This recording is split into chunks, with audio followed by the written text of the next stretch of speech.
The grand opening of Carrington Tower was supposed to be flawless. Crystal chandeliers caught the light. Champagne glittered on silver trays. Cameras flashed. Then he walked in. A man in a faded blue flannel shirt. Work boots rimmed with dry red clay. Broad shoulders. Calm eyes. Hands holding a manila envelope. Vivian Carrington stopped mid-sentence with a reporter. "Get the farmer out of my lobby." Now, Marcus Ellison did not flinch. He set the envelope on the reception desk, gave a quiet nod, and walked out. The envelope sat there. The return address read Whitfield and Associates, attorneys at law. That envelope holds a name she should have read first. Comment below what you think is inside. Keep watching.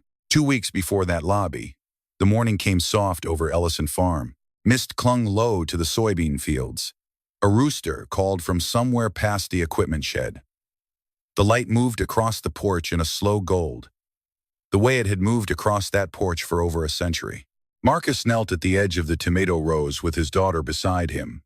Naomi was 8 years old, hair braided into 2 careful plaits, glasses balanced on her nose. She held a willow basket against her hip the way her mother had once taught her. "Daddy," she said, lifting a tomato to the light. "How do you know which ones are ready?" "You don't look," Marcus said.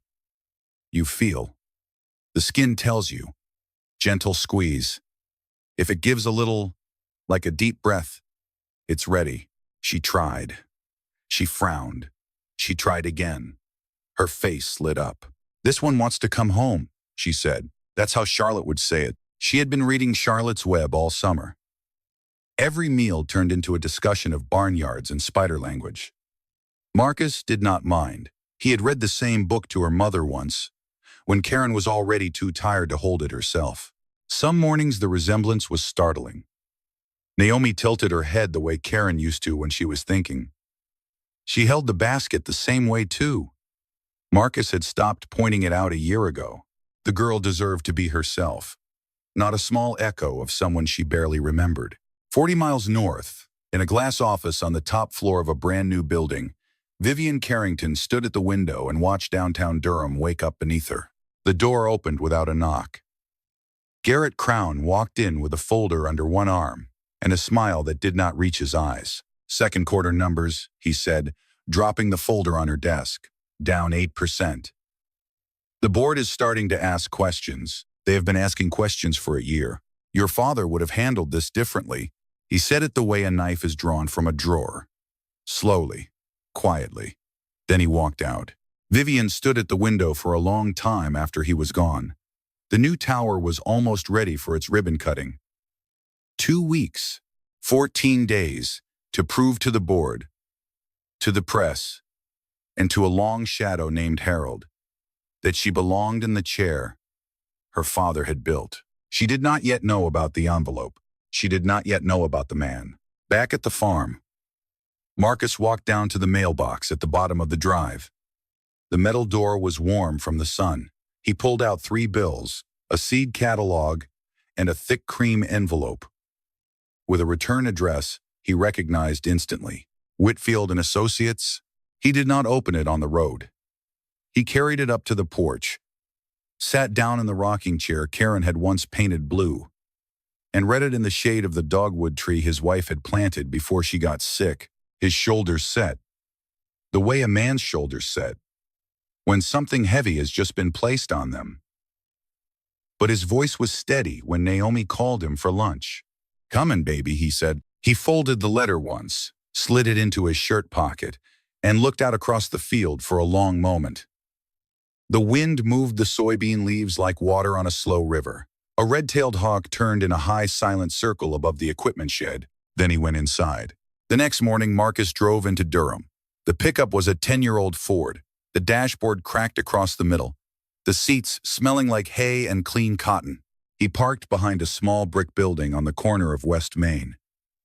The sign on the door read Whitfield and Associates in gold lettering that had been there before Marcus was born. Daniel Whitfield met him in the front room.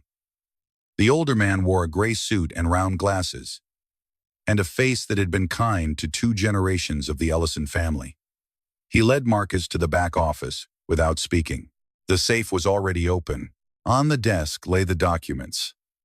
The original deed from 1882. The chain of title across 5 generations. The trust paperwork that protected the land from estate tax, from speculators, from the slow erosion of time. And the 99-year lease, signed in 1991 between Augustus Ellison Jr. and Harold Carrington, for the use of 14.7 acres at the corner of Pettigrew and South Roxborough. Daniel sat across from him.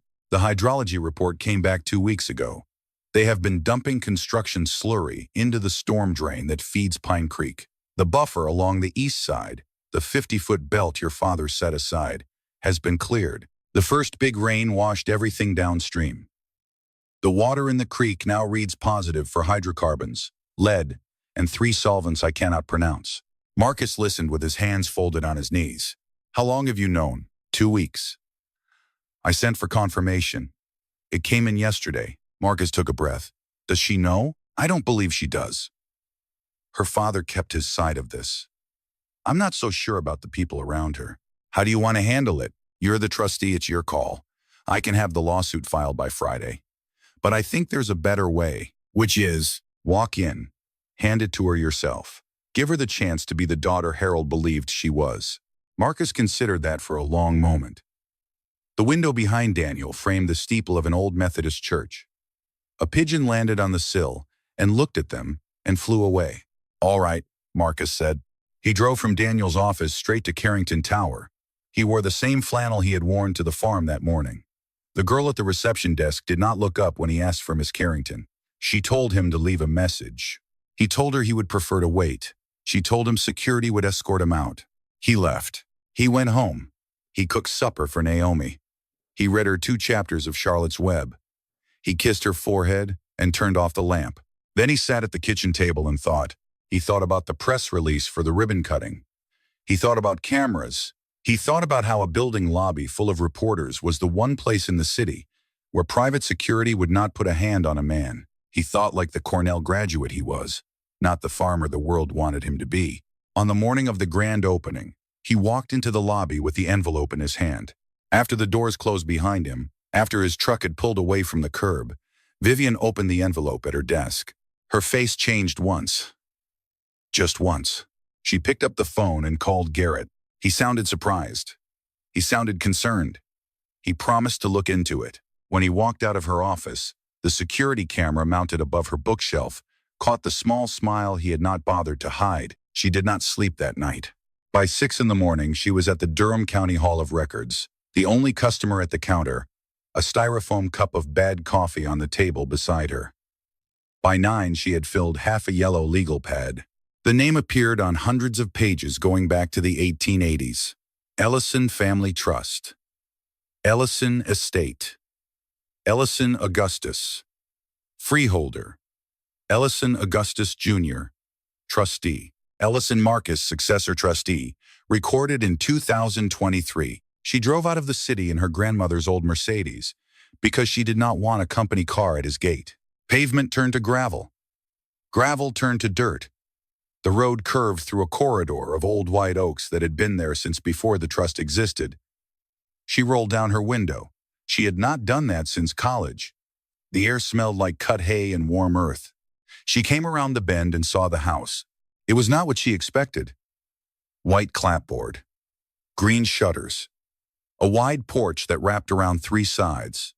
A dogwood tree with a blue rocking chair beneath it. A barn off to the left. A man in coveralls working on a tractor in the open shed. He looked up. He did not seem surprised. Miss Carrington, Mr. Ellison. He set the wrench down, wiped his hands on a rag, and led her up to the porch. He pulled out a chair for her. She sat. She did not know what to do with her hands. A screen door opened. A small girl in a yellow shirt came out carrying a tray. 2 glasses of lemonade. A folded paper napkin under each. The child set the tray down on the porch table with great seriousness. Daddy said you might come, ma'am. Vivian forgot how to breathe for half a second. Thank you, she managed. You're welcome. The child looked at her father. Marcus nodded once. The child went back inside. The porch was quiet. Above the door hung 3 photographs in black frames. A man in late 1880s, work clothes standing beside a young oak, a wooden hoe in his hand. A wedding picture. Marcus and a woman with kind eyes. A young Naomi sleeping on that woman's chest. Marcus saw her looking. My great-grandfather, he said, nodding at the first photo. He planted that oak the spring after he bought the land. It's still standing, 200 yards east of the creek. He did not say more. He let the silence do what silence does. Then he reached into a drawer in the small porch table, pulled out a rolled survey, and spread it across the wood. It showed the truss boundaries in red ink. The 14.7 acres beneath her building were highlighted in yellow. Pine Creek ran through the middle, in pale blue. My family has been farming this soil since before yours arrived in this state, ma'am, he said. The voice was soft, not angry, not proud, just true. I'd like to keep it that way. Vivian looked at the map. She looked at the photograph of the man with the hoe. She looked at the empty glass in her hand and realized she had drunk all of it without noticing. She stood. She thanked him. She walked back down the porch steps and got into her car. She drove half a mile down the dirt road before she pulled over and put her hands on the steering wheel and did not move for a long time. By the next afternoon, she had pulled every environmental compliance report Carrington Development had filed in the past 3 years. She read each one in her office with the door locked. She read on the floor when her shoulders got tired. She read with the printout of the lease open beside her, comparing clause to clause, signature to signature, date to date. By that night, she had found what she was looking for. 3 reports flagged by the field officer. 3 reports signed off as resolved by Garrett Crown. None of them had been resolved. She called him in the next morning. Sweetheart, he said, settling into the chair across from her. I think we need to take a breath here. I'm not your sweetheart. He blinked. There are 9 flags on Pine Creek alone, she said. 3 signed off by you. I want to know how. He shifted. He talked about compliance backlogs. He talked about field officers who exaggerated. He talked about Carrington Development's stellar reputation and how a public dispute would knock 15% off the share price by lunch. Then his voice changed. You realize the board is watching you, Vivian. If this becomes a story, you will not finish the quarter as CEO. They have been waiting for a reason. Don't give them one. She did not answer. She picked up the phone, called Daniel Whitfield, and asked for a 3-way meeting that afternoon. The office was the same one Marcus had visited the week before. Walnut bookshelves, a green banker's lamp, a clock that ticked too loudly, no assistants, no recording. Marcus arrived 5 minutes early. He wore a pale blue dress shirt, freshly washed, sleeves rolled once at the wrist. Not the flannel. He had thought about it. Vivian noticed. She did not say anything. He spread the survey across the table. He walked her through the lease, line by line. The clause on stormwater management. The clause on the 50-foot riparian buffer. The clause that required all construction discharge to pass through a biofiltration field located on the eastern portion of the leased lot. The field that had been graded over and paved during the parking deck phase. None of that was approved by the trust, Marcus said. The permits filed with the county show our consent on a form that was never signed by my office. I have the original. Daniel has the original. Daniel slid a folder across the table. Vivian read in silence. The clock ticked. When she looked up, her face was tight. What do you want, Mr. Ellison? Marcus considered the question. I want what my father wanted when he sat in this same office with yours in 1991, he said. The land respected, the water clean, and my daughter to grow up where her great-great-grandfather planted the first oak tree. He paused. I'm not trying to take your tower down, Miss Carrington. I'm trying to keep my creek alive. Vivian set the folder down. She looked at Daniel. She looked at Marcus. I'll need a week, she said. I have to handle some people. Take it. She stood. She picked up her purse. She extended her hand. Marcus stood, took it, and shook it once. Firm. Brief. He held her gaze for half a second. She walked out into the afternoon heat and did not put on her sunglasses for the first half block. She had taken her father's chair, believing the work would be reading numbers and shaking hands and outlasting rooms full of men in suits. She had not believed it would come down to a creek she had never heard of, a man she had insulted in her own lobby, and a name in a county registry older than her grandfather. 2 days later, she came back to the farm. She did not call ahead. She drove the gravel road in her own car, parked at the gate, and waited until Marcus saw her from the field. He walked to her in his work clothes. "I want to see it," she said. "The creek." He nodded. He went inside. He came back out with 2 pairs of mud boots and a folded county survey of his own. He handed her the smaller boots. They were Karen's. He did not say so. They walked in silence through the soy field, past the equipment shed, into the strip of oak forest that ran the length of the property. The light came down through the canopy in long green columns, a woodpecker rapped somewhere above. When they reached the bank, Marcus stopped and pointed. The film on the surface of the water was thin but present. It caught the light in faint rainbow streaks.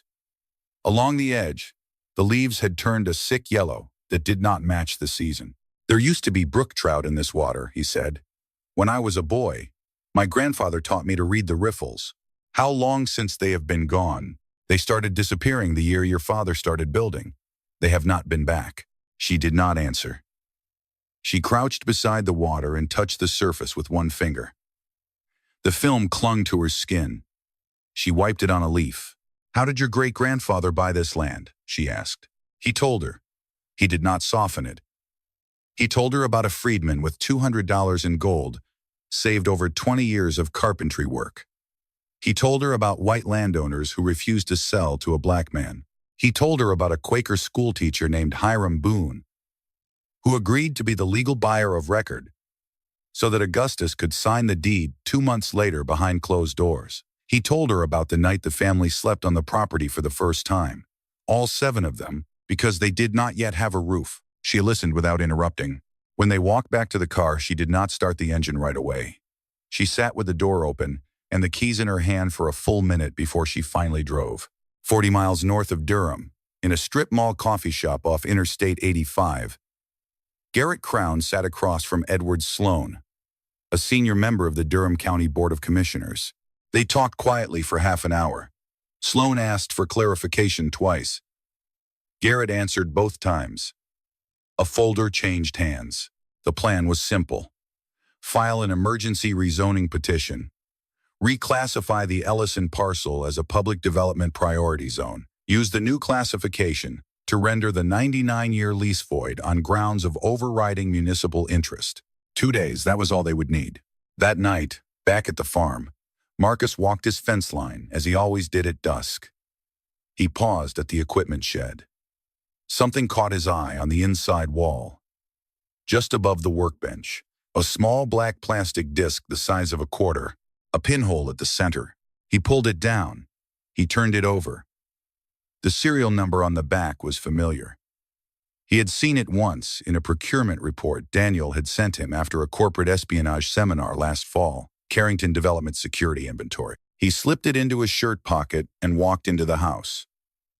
Naomi was setting the table. "Daddy, is something wrong?" "No, baby," he said, and smiled at her, and meant it. "Nothing we can't handle." Daniel arrived at Vivian's office at 6:15 the next morning. The cleaning staff let him up. The corporate floors were dark. Only her office had a light burning. She was surprised to see him.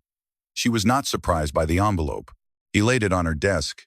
Cream paper, red wax seal, her father's handwriting on the front. "He wrote this 3 months before he died," Daniel said. "He told me to give it to you only if you found your way to the truth on your own. He did not want me to spare you the search." She broke the seal. The handwriting was Harold's, steady, slanted to the right, the same hand that had written her birthday cards and her college recommendation, and the note he had left in her dorm room the morning she moved to Boston. "Vivian, if you are reading this, then you have found Augustus and Marcus and the agreement we made in this office in the spring of 1991. You may also have found people inside the company who did not want you to find any of it. The lease was never a transaction. It was a promise. Augustus Jr. trusted me with land his grandfather had bled for. I trusted him with a building I had bled for. We shook hands. The lawyers caught up later. If you ever doubt who we are, Vivian, remember this. We built this company on a promise, not a deed. Honor it.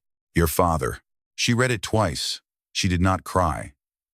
Her hand pressed flat against the paper as if to keep the ink from rising. Daniel waited. There was something else, he said quietly. 3 weeks before he passed, Garrett asked your father for a copy of the older will, the pre-amendment version. Your father refused. He told me afterward that Garrett knew this letter existed. He did not know where it was. He has been looking ever since. Vivian closed her eyes. How long? How long? What? How long has Garrett been waiting for me to fail? Daniel did not answer. He did not need to. After he left, she sat at the desk for an hour without moving. Then she stood, took her keys, and drove south. She did not go to her apartment. She drove out of the city, through the slow turn of the gravel road, past the corridor of oaks, and pulled up at the gate of Ellison Farm. She did not get out of the car. The kitchen window glowed yellow in the dark. She could see the silhouette of a man at the sink, drying a plate. She could see him stop, turn his head, and look out toward the gate. She wondered if he could see her through the glare of his own light. He could. He set the plate down. He walked outside without putting on a jacket. He came down the porch steps and across the yard until he reached the fence. He did not open the gate. He simply rested his forearms on the top rail and stood there, 2 feet away from her, and said nothing. For 5 minutes, neither of them spoke. The crickets had started. A cow lowed somewhere across the pasture. Finally, she found her voice. My father wrote me a letter, she said. He said you keep promises with land. He kept his, Marcus said. She nodded. She nodded again. She turned the key in the ignition. The car came to life. He watched her drive until her taillights disappeared behind the oaks. Then he walked back up the porch and stood there for a long while, with one hand on the rail Karen had painted blue. The story broke Thursday at 6 in the morning. On the front page of the Durham Herald Sunday, Carrington Tower faces land dispute. CEO sued by squatter claim. The article ran 1,000 words.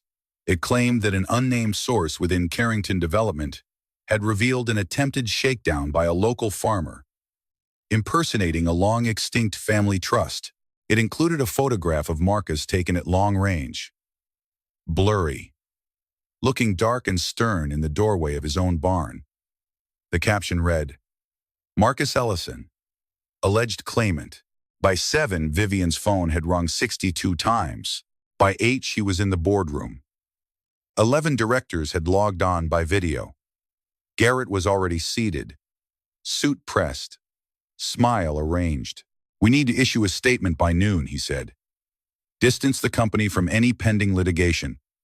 File a counterclaim for tortious interference. The stock opens in 20 minutes. We need to give the market a reason to hold. The board nodded along.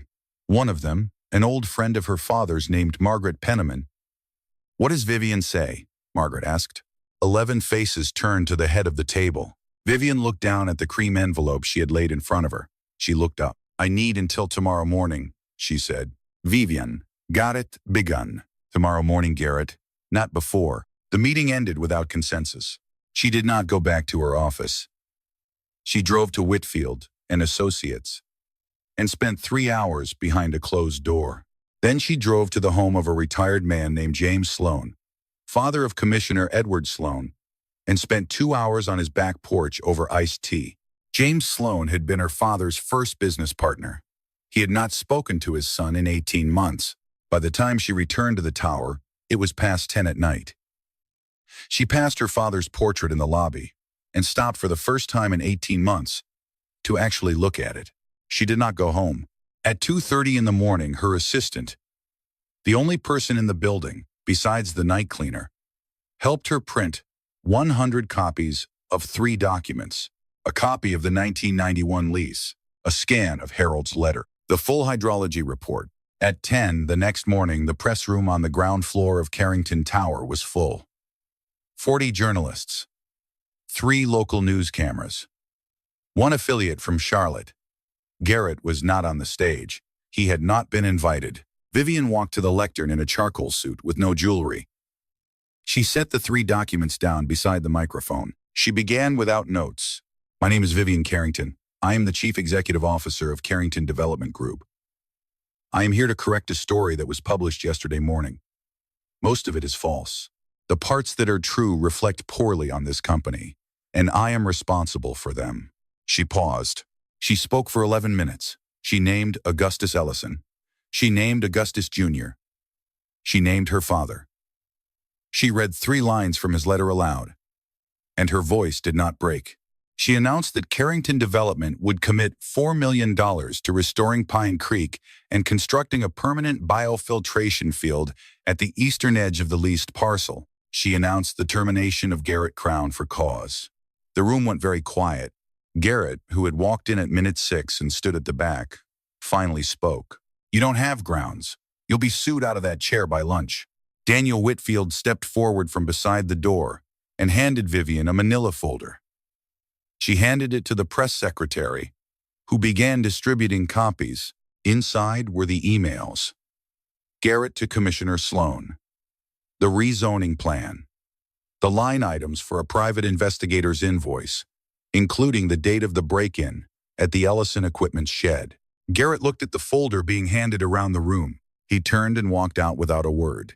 The cameras followed him to the elevator. The reporters circled back to Vivian. She took 6 questions. She answered 3. She declined the others on the grounds of pending litigation. One reporter asked whether the company would survive the public commitment to $4 million. Vivian answered that the company had been built to keep promises, and that if keeping a promise broke a quarter's earnings, then a quarter's earnings was the price. Another asked what she would say to shareholders who had bought in at the public offering. She answered that the lease had been a matter of public record for 33 years, and that anyone who had failed to read it could now do so for free. When the last microphone lowered, she nodded once, stepped down from the platform, and walked out a side door. Marcus was not at the press conference. He had been at Daniel's office since 9, signing the preliminary memorandum of understanding that committed the trust to a 5-year cooperative restoration plan with Carrington Development. The pen was Daniel's. The handshake was for the lawyers. When Vivian arrived at the office at 11:30, Marcus was still there. They did not speak about the press conference. They signed the document together. 2 pens, 12 initials, 1 signature each. Daniel slid both copies into separate folders. He shook Marcus's hand. He shook Vivian's hand. He said nothing about what had happened in the press room that morning, because there was nothing to say that the paperwork did not already say better. The phone on Daniel's desk rang. It was Naomi's school. The vice principal explained, calmly, that Naomi had fallen from a swing during recess. Her wrist was likely sprained, not broken. She was in the nurse's office. Could her father come pick her up? Marcus stood. He thanked the woman. He hung up. Vivian was already pulling on her jacket. I'll drive, she said. He did not argue. They took her car. Neither of them said much on the way. The school was 12 minutes east of downtown. She drove the speed limit. He looked out the window at the magnolias along Roxborough Road. In the parking lot, he opened his door, paused with his hand on the handle, and looked at her. You don't have to come in. I know. She came in. Naomi was sitting on a plastic chair beside the nurse's desk with her wrist resting on a pillow. Her glasses were a little crooked. Her cheeks were tear-stained but dry. She looked up. Daddy, hey baby, I fell off the swing. I heard. I tried to do the trick Adrian does where you let go at the top. Did it work? No, sir. Marcus laughed once. He kneeled. He kissed the top of her head. He helped her stand. Naomi looked over his shoulder. She saw Vivian standing in the doorway with her hands clasped in front of her. Uncertain. Hi, Miss Carrington. Hi, Naomi. The girl held out her good hand. Vivian crossed the room. She took it. The fingers were small and warm, and slightly sticky from a popsicle. Naomi's grip was stronger than it should have been for a child with one good wrist. Vivian did not pull away. She knelt instead, so that she was at eye level with the girl, and she stayed there for a long moment. Are you coming to our house? Naomi asked. If your daddy doesn't mind. Naomi looked at her father.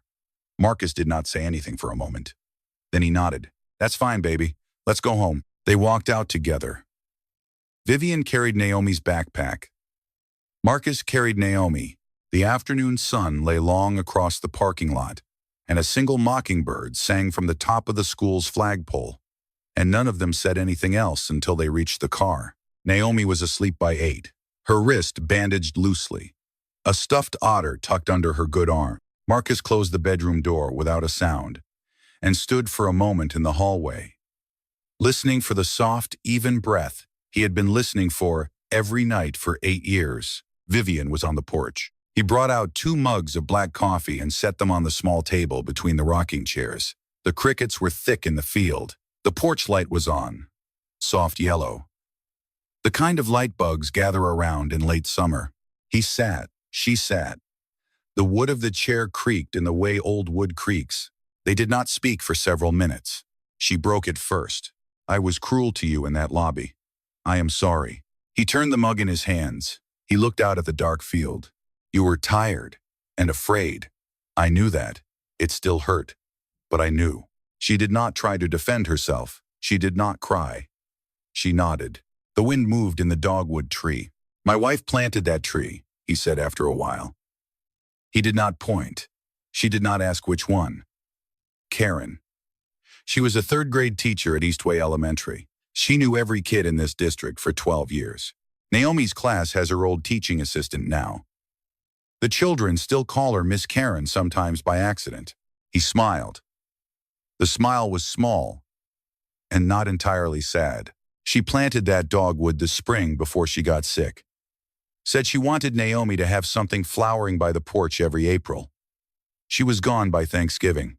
Vivian's hand was resting on the wooden arm of her rocker. She did not move it. She did not say anything. She let her fingers stay where they were, an inch from his. She did not touch. Outside the porch light, a single moth circled and finally settled on the painted wood of the porch column. It opened its wings and closed them, and did not move again. The minute stretched. Then another. A truck passed somewhere out on the county road. The sound rising and falling and then gone. The dogwood gave up a single dry leaf to the porch boards. Vivian watched it land. You loved her very much, she said. It was not a question.